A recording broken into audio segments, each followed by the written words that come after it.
What's up, YouTube? I know you guys have been asking for this a lot, so I'm gonna go ahead and give you guys a little breakdown on what's in the YZ250 and what we did for outdoors this year, and then some of the improvements I've even made since then. So just gonna get old girl washed up real quick, and then we'll show y'all what's inside. No choice. Pulled her inside so the lurkers can't check me out, and we're good to go. So starting off with the old YZ, it's 2022 YZ250. First things first, the motor. It's a big bore. It's a 325. No, I'm just kidding. I'm kidding. It's a 250. I've got a head and cylinder done by James at JMS Performance in Indiana. Also, we've got some V-Force reeds in place of stock, obviously. Those help crisping it up just a little bit. And then we've got the FMF pipe. I believe this is the Fatty. That one's just a really good all-around for all-around power. So right now we're running the Pro Circuit silencer just because my FMF broke a while back and I haven't had the chance to put it back on. But we also, in the parts tub, have got the FMF as well. And this is the Shorty. So either one, FMF, Pro Circuit, they both bark.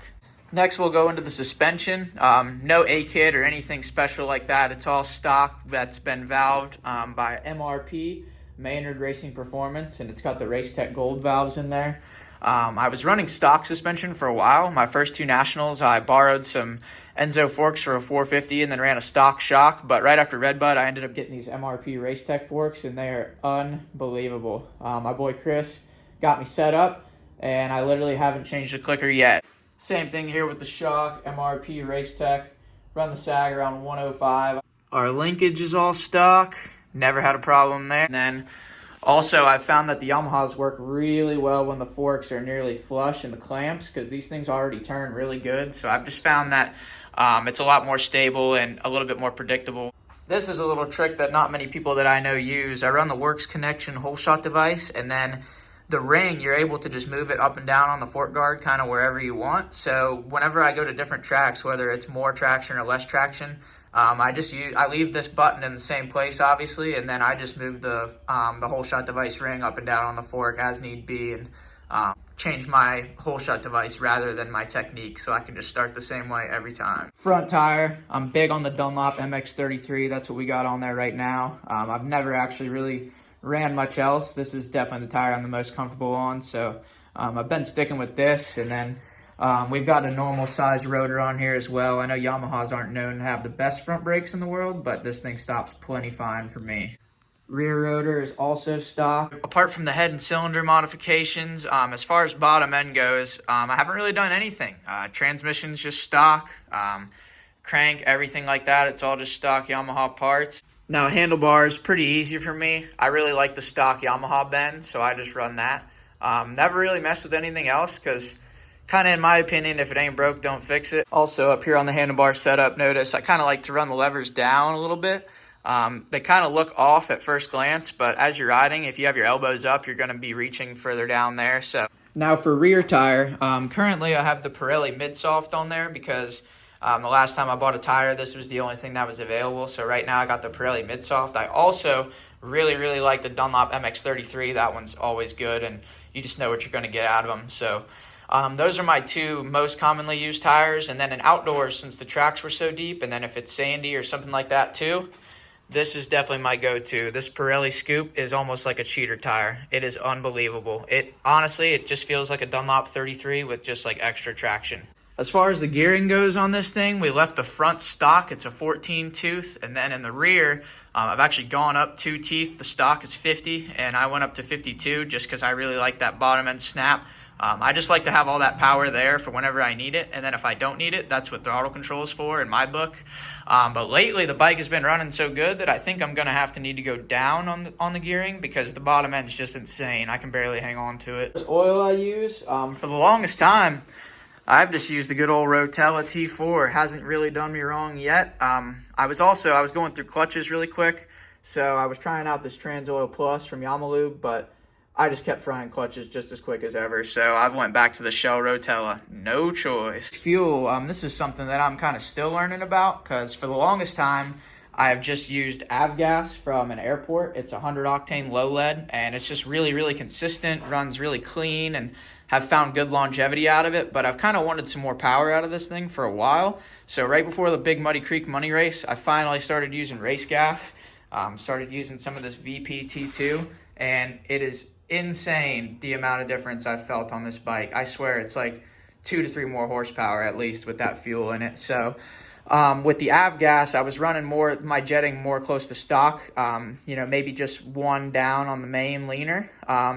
With the race gas, however, it's oxygenated, so I've had to go way, way, way up on my main jet. I actually have a 192 in right now, believe it or not, and I'm probably going to go even higher. And then I actually went down on my pilot jet, down to a 48 from a 50, just so you got that nice snap on the bottom end. The clutch, I usually just run OEM stock Yamaha stuff. I ran some Hinson a little bit in the outdoors, and it felt like it was a little stiffer, but it didn't really last any longer, so I've kind of just stuck with the stock Yamaha stuff, especially I've kind of been going through them really quick, so it's a little bit cheaper to stay with the OEM Yamaha. So, as far as top ends go with our Pistons, I usually just run stock Yamaha OEM, and I've had a lot of good luck with that, but recently for the Muddy Creek race, I had a YZ250 put in there, and I actually felt like the bike ran a lot better with the YZ250. I think I got a little bit more power out of her, so got a couple of piston kits from YZ250 from an award I won earlier in the year, so stoked to be running the YZ250s now. And this is one of my favorite things to tinker with on these bikes, the good old air screw. I like to have that thing somewhere between 1 and 2 usually. If it's anywhere under about 3/4 of a turn, I feel like it's a little bit blubbery, so I've found between 1 and 2 is a really good spot. I got told about this little Power Flow twin air radiator cap. I think it is supposed to be able to handle more heat before it starts leaking coolant, so considering I was doing 35-minute motos this summer, I figured this was a nice little addition as well. Graphics are done up by my guy Real Ink Graphics, Dusty. Thanks to him, he gets to show off all my awesome sponsors that have supported me throughout the year. Definitely wouldn't be able to do it without them. And yeah, I got these graphics before High Point, so they have 7 pro nationals on them, and then a bunch of local races and crashes and this and that, and they are still holding up. So if you guys are in need of some graphics, hit my guy up. Rig, baby. So yeah, guys, now to be honest with you guys, I truly think that this was the most effective bike for the money that was on the gate at the outdoors this year. Just a quick overview of what I had to spend on the bike. The head and cylinder job, luckily my guy James at JMS, he's been really, really good to me and gave me a break on the price. So I spent $300 on that. Spent just over $100 or so on the V-Force reeds. $200 or so on the pipe. I think FMF gave me a little break on that as well. And then MRP and Race Tech, they were kind enough to get me set up on their program. So luckily I wasn't out of pocket for that. But all in all, I've really only spent about $500 or $600 on this thing to upgrade it and to get it on the gate at a Pro National. And honestly, I think that's about as cheap as you could do it. And if I had had it like this at the Nationals, I can't even imagine how much better it would have went. Last but not least, I got to give a shout out to all the great people that are featured on the bike. Thank you, HBI Auto, my title sponsor. Thank you, Freedom MX, my boy Checkers, Air Wheelies Only. Thank you, Kenny Day and Dusty Walker at Fox. Thank you, Dean Hushin Insulation. I really would not have been able to do this season without him. Huge thank you to them.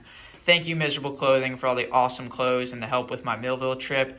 Thank you to Saab MX. They've been awesome letting me come train with them and ride with them. And ICW Bike Stands, Real Ink Graphics, my boy Dusty, thank you. Then we've got Race Tech, Maynard Racing Performance. Huge thank you to him. Thank you, Jeff Cernick at MX Tire. Thank you, Devil's Ridge MX. It's no longer around anymore, but huge thank you to Kent, the owner, for being a huge help for me.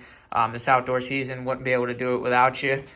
Thank you, FMF. And I know there's more that weren't listed, but thank you to everybody that's been behind the program. There's not a single person that's helping me that I'd be able to do this without, so thank you very much. And last, but certainly not least, huge thank you and shout out to Triumph of Harrisonburg. Without them, this bike might just look like this bike.